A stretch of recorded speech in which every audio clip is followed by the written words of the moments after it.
Oi pessoal, tudo bem? Vocês já conhecem aquela frase de Sócrates? Conheça-te a ti mesmo e assim você conhecerá o universo e os deuses. É claro que agora a gente sabe que é apenas um Deus absoluto. Então, como é que a gente faz para conhecer Deus? A gente tem que se conhecer, porque afinal Deus está em nós. Nós somos animados por uma partícula divina. Nós somos seres divinos fazendo uma experiência humana, tendo uma experiência na carne, passando por uma fase encarnados para experienciar como é, quanto tempo a gente leva para sair ali desse labirinto de luz e sombras. Isso depende de como é que a gente vai fazer essa caminhada, se a gente vai passar muito tempo flertando com a luz, com a sombra, ou se a gente já vai logo entender e ir para o lado da luz. Nós temos o livre-arbítrio. E aí então eu estou trazendo isso para nessas análises que eu estou fazendo do livro Capitão da Minha Alma, Senhor do Meu Destino, do Napoleão Hill, que é o que a gente está fazendo agora, nessa 3 vezes por semana, porque ele diz no livro que o básico para ser capitão da nossa alma e senhor do nosso destino é ser o dono da nossa própria mente. A Catherine Ponder, ela diz no livro dela, As Leis Dinâmicas da Prosperidade, que nós devemos ser, para isso, para ser o dono da nossa própria mente, nós devemos nos portar como os observadores conscientes dos nossos pensamentos. Porque em todo esse estudo do Napoleão Hill, que em alguns livros diz que levou 30 anos, outros 25, outros 20, ou seja, mesmo que não esteja determinado, pelo menos para mim, exatamente quantos anos levaram, foram décadas de estudo que ele fez entre pessoas muito bem-sucedidas, com pessoas muito bem-sucedidas e também com pessoas que fracassaram. E a conclusão que ele chegou, que é a base dessa filosofia do sucesso dele, é que tudo começa com o pensamento, assim como tudo termina com uma ação. Qualquer coisa que a gente esteja vendo, por exemplo, essa caneta aqui, o telefone que eu estou usando, tudo, essa mesa, tudo passou, primeiro foi um projeto, foi um pensamento, uma ideia na cabeça de alguém e agora está aí transformado, colocou-se a ação e isso virou então aí uma coisa, um objeto. E é a mesma coisa com o pensamento se transforma em sentimento, aí ele vem assim ali fomentado também por uma emoção e aí a gente pratica a ação, e aí a gente toma a atitude. E aí então esse conheça-te a ti mesmo, porque quando o Napoleão Hill diz que a gente tem que ser dono da nossa própria mente, a gente pode ser capitão da nossa alma e senhor do nosso destino, independente de quão carregada de punições seja a lista, ou quão estreito seja o portão, ou seja, independente de quantas adversidades, de quantas coisas ruins que aparecem na nossa vida, nós podemos ser capitães da nossa alma e senhor do nosso destino, se a gente conseguir estar sendo o dono da nossa mente. E como é que a gente faz para ser o dono da nossa mente? Nos conhecendo. O maior poder que nós temos é o poder de escolha, porém é o poder de escolha de que pensamentos, com quais os pensamentos nós vamos nos identificar. E aí a gente tem esse poder também de estar escolhendo as nossas atitudes e as nossas ações. E com isso a gente tem muita ajuda quando a gente adquire conhecimento. Porém, o conhecimento é teórico, é teoria. Se ele não for colocado na prática, isso não é poder. Enfim, aí como é que a gente faz para ser o dono da nossa mente? Tá chegando lá, gente, vai sair. Como é que a gente faz para ser o dono da nossa própria mente, sendo os observadores conscientes dos nossos pensamentos? E aí eu pensei, tem uma parte do livro que o Napoleão Hill fala, isso até parece sermão, quando ele bate nessas teclas aí, que tem que ter autodisciplina, tem que ter vontade, tem que ter a atenção controlada, o pensamento organizado, tudo isso a gente pensa até, meu Deus, é muita coisa, não é possível, tem um caminho muito mais fácil. Aí a gente pensa que isso tem a ver com misticismo ou alguma coisa do oculto, mas não, eu fui ver ali na física quântica, que não a física clássica, a física quântica, que é a que estuda a menor partícula da matéria, que é o átomo. Então ali na física quântica tem aquela famosa experimento da dupla fenda, e ali na dupla fenda, nesse experimento, ficou claro, você pode ver ali no livro Quem Somos Nós, no vídeo, no filme Quem Somos Nós, tem uma animação ali com desenho e tudo, explicando como é. Então ali mostra que o elétron, ele passa, os cientistas começam a jogar uma bolinha por uma fenda apenas, ela forma um padrão ali, como se fosse uma bolinha mesmo de gude batendo na parede. Aí eles abrem uma segunda fenda, ela forma o segundo padrão ali, como se fosse uma partícula passou e bateu ali. Aí eles fazem o mesmo experimento com ondas e veem que há aquela interferência de ondas ali atrás, que tem aquela que é mais forte, quando a parte mais forte da onda bate, tem aquela que é anulada quando as ondas se cruzam, e tem aquelas menos fortes. E aí depois eles decidem, então vamos passar o elétron, que ele faz parte da bolinha. Então se a bolinha se comporta dessa forma, o elétron faz parte dela. É a mesma coisa se a gente tirar uma pessoa que vai fazer um exame, ela tá com um problema, uma doença em algum órgão do corpo, eles não precisam arrancar o órgão inteiro para levar para o laboratório para fazer uma análise. Eles pegam uma amostrinha ali do órgão e faz a análise, que ele vai se comportar exatamente como o órgão inteiro, que aparecer naquela análise é o que está no órgão. E então é a mesma coisa, eles tiveram esse mesmo pensamento, essa mesma lógica. Se a bolinha passa dessa forma, agora o elétron, ela é formada, uma parte dela vai passar da mesma forma. Aí eles colocaram ali no primeiro só uma fenda, passou bonitinho desse jeito, aí colocaram com as duas fendas também, formou os dois, e aí depois eles aí eles colocaram ali, eles estavam ali, aí eles deixaram ali os canhõezinhos jogando os elétrons e foram tomar café, foram fazer alguma outra coisa, foram se ocupar de outra coisa, não ficaram prestando atenção, não ficaram ali focalizados. Aí quando eles voltaram, os padrões que estavam ali na parede na frente eram padrões de onda e não de partícula. Aí eles falaram, não é possível o que aconteceu. Aí colocaram ali câmeras para observar. E assim que as câmeras foram colocadas, os elétrons passaram a se comportar novamente como partícula. Então, o que eu entendi desse experimento é que então somos nós, os observadores conscientes, que determinamos o que vai acontecer. Então onde é que a gente está pondo o nosso foco? O que é aquilo que está rodando na nossa mente incessantemente? É aquilo que a gente fica rodando na nossa cabeça, aquilo que a gente está focalizando, ali onde nós estamos colocando o nosso foco, é que vai se materializar na nossa vida, é que vai criar a nossa realidade. Não é misticismo, não é ocultismo, é ciência, é física quântica.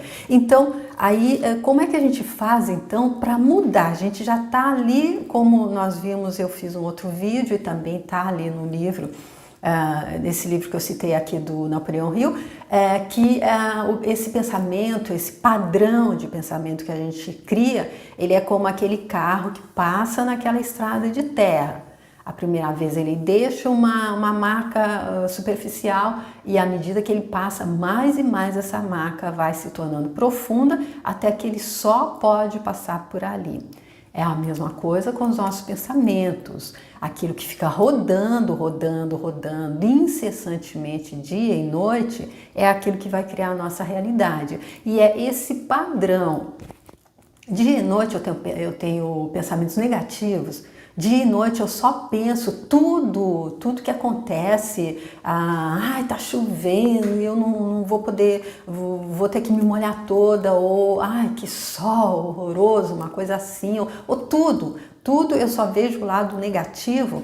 Então eu acabo fazendo com que seja esse o padrão que a minha mente admite ali. Aí mesmo que eu queira tá mudando esse padrão, não é assim de uma hora para outra. Eu tenho que mudar, então ali atrás eu tenho que mudar da onde é que estão vindo esses pensamentos. Eu tenho que mudar aqui, ali os meus paradigmas, que é o sistema de crença. Onde é que eu tô? Como é que estão nascendo? Onde é que estão nascendo esses pensamentos? De acordo com alguma coisa que eu li, diz que 5% dos nossos pensamentos são criados pela nossa mente subconsciente, 95% são criados pelo nosso subconsciente. Então, não é só aquelas crenças que a gente acha que a gente tem, então não vou mais pensar isso, não. São aquelas coisas subconscientes que a gente está trazendo aí de gerações e gerações, de muito tempo mesmo, e aquelas também que a gente pegou quando a gente era criança, que o Napoleão Hill explica também que nós somos super influenciados pelo meio. Aí então, quando a gente era criança, um exemplo meu, a gente na minha casa tinha um poço muito fundo, e aí para abrir assim o poço, que era daquele jeito que a gente tinha água, para abrir o poço não era possível com a mão, eu precisava de uma coisa assim. Aí eu peguei uma faca, fui lá, eu devia ter o quê?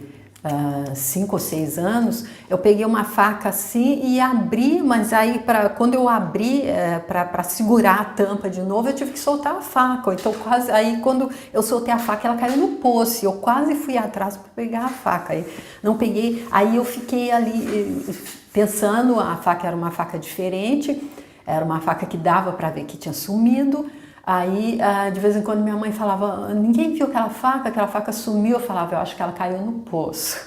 E aí, eu vi uma outra coisa de uma pessoa dizendo como é que a gente faz com uma criança, como por exemplo, a criança pôs lá a cadeira, subiu, pegou ali um pote de balas e não conseguiu também, quando ela pegou para se equilibrar, para não cair, ela deixou cair o pote de balas. Aí vem a mãe ou o pai e diz, nossa, mas como você é estúpido, por que você não pediu para eu pegar? Da próxima vez você pede para eu pegar. E aí a criança já guardou ali, ficou ali no subconsciente dela, eu sou estúpido, eu não sei pegar nada.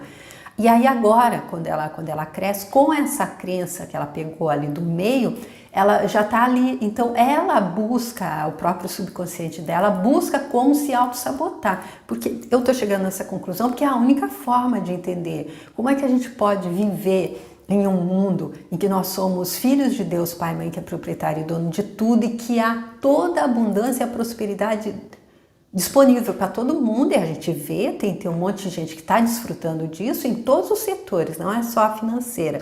E como é que a gente pode passar, como Napoleão Hill diz, ir do berço ao túmulo na falta e na escassez? Se não for isso, se não for crenças que estão nos limitando. Então, além dessas crenças, assim, que é alguma coisa que alguém disse, que aí a gente pegou ali, então, eu sou burro mesmo, então, e desse jeito, quando chega uma hora de ser indicado para uma promoção, eu me auto-saboto e acontece alguma coisa, eu fico doente, eu perco a voz na hora de fazer o teste, aí eu não ganho a promoção.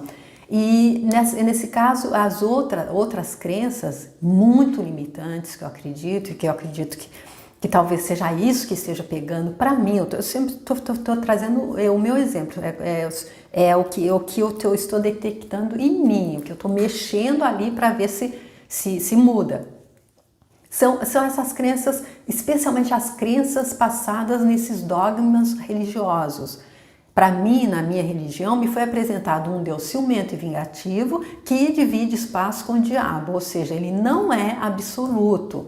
E aí, nesse caso, se eu sou boazinha, eu sigo o que estão dizendo ali, aí então, no final, eu vou pro céu com ele. E aqueles que não seguem, e acho que isso tira todo mundo que não é da minha religião, vai pro inferno eternamente, não é só para morrer ali, não é para sofrer eternamente, ali e eu que sou bonzinho. Aí se eu realmente me apego a essa crença, eu acredito que é uma forma também de eu estar tendo ali no meu subconsciente razão para estar me auto-sabotando, razão para estar criando coisas ruins para mim, razão porque se Jesus Cristo veio e nos ensinou que todos devemos nos amar uns aos outros, porque nós somos filhos do mesmo Pai, porque nós somos filhos da mesma mãe, porque nós somos irmãos. E aí se eu admito essa crença, aí tem alguma coisa que está discrepante, não está correspondendo, a conta não está fechando no final. Então eu acredito que são crenças limitantes que fazem com que a gente limite a nossa vida, com que a gente crie coisas que a gente não está gostando, coisas que nos trazem arrependimento, culpa, que são regadas por ressentimento, mágoa, raiva. Esse tipo de coisa tira todo o prazer da vida. E aí então, como é que a gente faz então para mudar isso? Sendo o observador consciente. Aí quando a gente percebe isso, a gente tem essa consciência, aí a gente sabe, a gente admite, tá bom, até fui eu que criei isso, fui eu que criei, poxa, não deu realmente certo, não consegui aquela promoção, estava certa que era para mim, mas eu não consegui. Ou não foi porque aquela pessoa teve inveja, não foi porque aquele outro puxou meu tapete, foi porque eu, de alguma forma, criei isso para me auto-sabotar. Porque sou eu o observador consciente, porque sou eu o protagonista da minha vida. Os outros são coadjuvantes, que é lógico, toda a peça precisa, não dá para ter, claro, tinha ali aquele, agora esqueci o nome dele, que fazia tudo sozinho, mas fica meio sem graça, tudo tem que ter mais gente. Então é assim o jogo aqui. Então depois que a gente entendeu isso, nós entendemos isso, eu entendi isso, sou eu que crio. A minha realidade sou eu que crio. Se ela tá legal, fui eu que criei. Se eu estou criando coisas ruins, fui eu que criei. Se eu estou criando coisas boas, ótimo para mim, porque fui eu que criei também. E aí, como é que eu faço para, então, tá transmutando, tá fazendo essa transmutação, tá mudando essas crenças que estão me fazendo criar coisas que eu não estou gostando, não estou muito satisfeita em viver, muito satisfeito em viver, em experienciar. Eu tenho que estar sendo esse observador autoconsciente e tenho que estar fazendo alguma forma de mudar esse programa, essa programação. Aí eu acredito que existem várias técnicas. Uma que eu conheço e que eu uso muito é a do Ho'oponopono. De acordo com o Dr. Hugh Lane, em um seminário que eu fiz dele, as 4 palavras são: eu sinto muito, por favor, me perdoe, eu te amo, obrigado. Só com essa fórmula, ele curou vários pacientes de um hospital psiquiátrico sem chegar perto deles, apenas ali pegando o nome de cada um ali na lista e limpando nele. O Ho'oponopono explica então que aquela pessoa que me auto-sabotou ali na hora de eu ganhar minha promoção, ela estava me mostrando que eu devo limpar alguma coisa em mim. E ele disse também que não há necessidade de usar as 4 frases, porque tem gente que tem problema de dizer eu sinto muito, me perdoa, porque não entende direito como é que isso é aplicado. E aí ele diz que pode dizer só eu te amo, obrigado. E ele diz que ele repete isso incessantemente. Porque como é que eu fiz um vídeo também sobre isso exatamente, como é que a gente faz com que aquele suco, aquela marca super forte do carro que estava passando naquela estrada de terra e fez aquela marca profunda, agora ele não pode ir para outra direção, que se comparado à mente é a mesma coisa com pensamentos negativos repetitivos. Ali, se a gente quiser que o carro vá para outra direção, a gente tem que aterrar aquela vala, aquele suco. Mesma coisa como é que a gente aterra na nossa mente.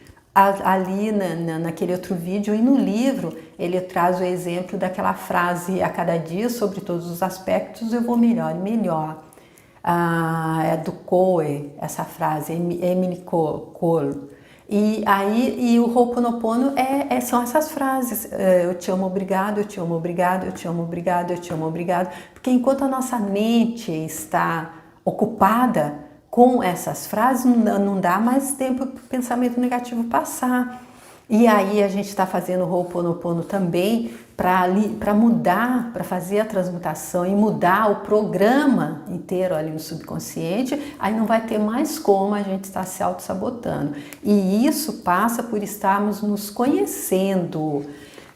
Nesse caso, a gente acaba se conhecendo, a gente acaba entendendo que fomos nós que criamos e que o que está ali alimentando isso está ali preso no nosso subconsciente, ou foi alguma coisa que a gente pegou na gente ali pelas influências, enquanto a gente não tinha essa clareza quando a gente era criança. E aí, limpando com o Ho'oponopono, eu dou espaço para que se crie uma nova programação. Mas, porém, não devemos nos esquecer que tudo isso está calcado, está baseado ali nas nossas crenças. Se a gente continua insistindo, como quando Galileu disse que a Terra era redonda e todo mundo dizia que todo mundo achava que a Terra era plana. Então, e hoje todo mundo admite, hoje todo mundo sabe que a Terra é redonda. Então, é mais ou menos a mesma coisa. Enquanto tem um monte de gente dizendo, foi, ou será, não é?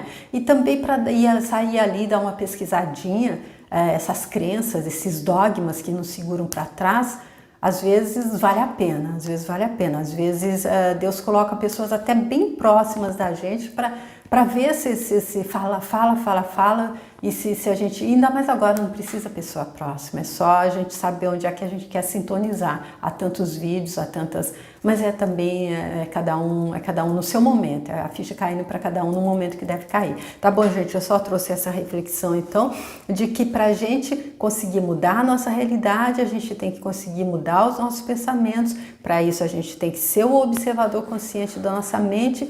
Isso está explicado cientificamente, de que o observador consciente é ele que cria a realidade, é onde a gente põe o foco que acontece. Se nós estamos focados no negativo, o que a gente vai viver na nossa vida é coisa negativa, somos nós que criamos a nossa realidade. E se a gente não mudar os nossos paradigmas, aquelas crenças que nos limitam, aí também a gente não vai conseguir mudar esse padrão, essa programação que faz com que a gente crie isso. Tá bom, gente? Eu espero que tenha ficado claro e que seja contribuição. Eu espero que vocês também estejam conseguindo entender isso, que as fichas estejam caindo com esse livro, Capitão da Minha Alma, Senhor do Meu Destino, que ele disse que era um livro para ser estudado, para ser lido e relido. Eu agradeço muito você que está acompanhando o livro, você que está acompanhando também essas reflexões que eu estou fazendo à parte. E se você quiser compartilhar, se você quiser deixar a sua curtida também, se quiser me mandar uma mensagem, quais são as fichas que estão caindo para você, o que é que você está pegando do livro, da mensagem dele, de toda essa mensagem, essa filosofia de sucesso do Napoleão Hill e do Andrew Carnegie. Se você quiser me ajudar também, quiser me dar alguma sugestão para eu fazer aqui nessa reflexão sobre o livro, pode ser esse livro, ou também o Pense e Enriqueça, ou Mais Esperto que o Diabo. Eu vou estar falando dos três até que todas as fichas que caíram deles eu tenha passado para vocês, para que aí realmente fique, não tem mais como a gente dizer não assimilei, não entendi. Porque ele disse, inclusive no segundo capítulo desse livro, que ele desafiava alguém que tivesse realmente assimilado essa mensagem e não tivesse resolvido todos os problemas da vida. Tá bom, gente? Pode até parecer bom demais para ser verdade, mas eu acredito que é só uma questão de acreditar e de se conhecer, tá bom? Então, muito obrigada por você que tem vindo comigo, que está me acompanhando. E se você quiser entrar lá no canal, se inscrever, se for leve para você, tem esses outros livros que eu citei dele e outros ainda, como o da Catherine Ponder também. Tá bom, gente? Muito obrigada e até o próximo vídeo. Tchau!